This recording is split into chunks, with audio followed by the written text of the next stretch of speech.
Welcome back. ഇന്ന് നമുക്ക് ചെറുപയർ തോരൻ ഉണ്ടാക്കിയാലോ.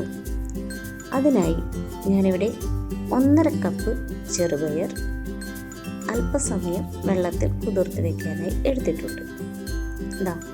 ആവശ്യത്തിനുള്ള വെള്ളവും ചേർത്ത് നമുക്ക് അല്പസമയം ഒന്ന് കുതിർത്ത് വയ്ക്കാം. അതിനുശേഷം നമുക്കൊരു കുക്കറിലേക്ക് ഈ ചെറുപയർ ഇട്ട് കൊടുക്കാവുന്നതാണ്. കിഴക്ക് വൃത്തിയാക്കി വെച്ച് കുറച്ച് നേരം നമ്മൾ കുതിർത്ത് വെച്ച ചെറുപയർ നമ്മളിപ്പോൾ കുക്കറിലേക്ക് ഇട്ട് കൊടുത്തിട്ടുണ്ട്. ഇനി നമുക്കിതിനെ ഒന്ന് ഒരു വിസിൽ അടുപ്പിക്കാം. ചെറുപയർ വെന്തതിന് ശേഷം നമുക്ക് ഒരു പാൻ അടുപ്പിലേക്ക് വെച്ച് അതിലേക്കൊരു 1.5 ടേബിൾ സ്പൂൺ അല്ലെങ്കിൽ 2 ടേബിൾ സ്പൂൺ വെളിച്ചെണ്ണ ഒഴിച്ചു കൊടുക്കാം. വെളിച്ചെണ്ണ ചൂടായി വരട്ടെ. അതിലേക്ക് നമുക്കൊരു കപ്പ് ചെറിയ ഉള്ളി ചതച്ചത് ചേർത്ത് കൊടുക്കാം. ഇപ്പോൾ ചെറിയ ഉള്ളിയെല്ലാം ഇവിടെ ഗോൾഡൻ ബ്രൗൺ ആയിട്ടുണ്ട്. അതിലേക്ക് നമുക്ക് 1.5 ടേബിൾ സ്പൂൺ ചതച്ച മുളകാണ് ചേർത്ത് കൊടുക്കുന്നത്. ഓരോരുത്തരും അവരുടെ എരിവിനനുസരിച്ച് ചേർക്കും. ഒരൽപ്പം മുളക് പൊടിയും ചേർത്ത് കൊടുത്തിട്ടുണ്ട്.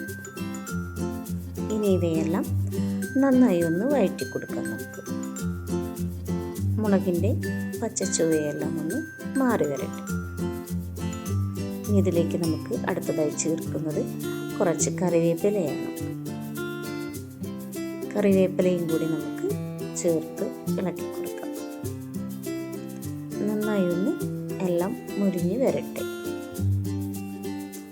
അപ്പോൾ ഇവിടെ വേപ്പിലയും എല്ലാം മുരിഞ്ഞ് വന്നു തുടങ്ങി. ഇനി നമുക്കിതിലേക്ക് 1 കപ്പ് തേങ്ങ ചിരവിയത് ചേർത്ത് കൊടുക്കാം.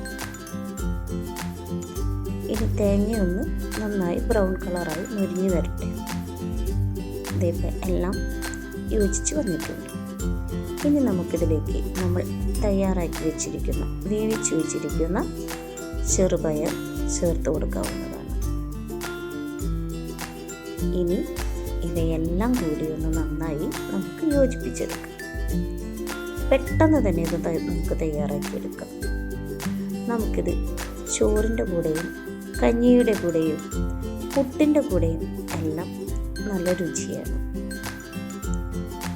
നമുക്കിതിലേക്ക് ആവശ്യമുള്ളവർക്ക് വെളുത്തുള്ളിയും ചേർത്ത് കൊടുക്കാം. ഞാനിവിടെ വെളുത്തുള്ളി ചേർത്തിട്ടില്ല. സ്വാദിഷ്ടമായൊരു ചെറുപയർ തോരൻ തയ്യാറായി കഴിഞ്ഞു. എല്ലാവരും ഒന്ന് ഇതൊന്ന് ട്രൈ ചെയ്ത് നോക്കണം. എല്ലാവർക്കും അറിയുന്നത് തന്നെ ആയിരിക്കും. എങ്കിലും ഇതുപോലെ ഒന്ന് ചെയ്ത് നോക്കിയിട്ടില്ലെങ്കിൽ ചെയ്തു നോക്കാം. Thank you.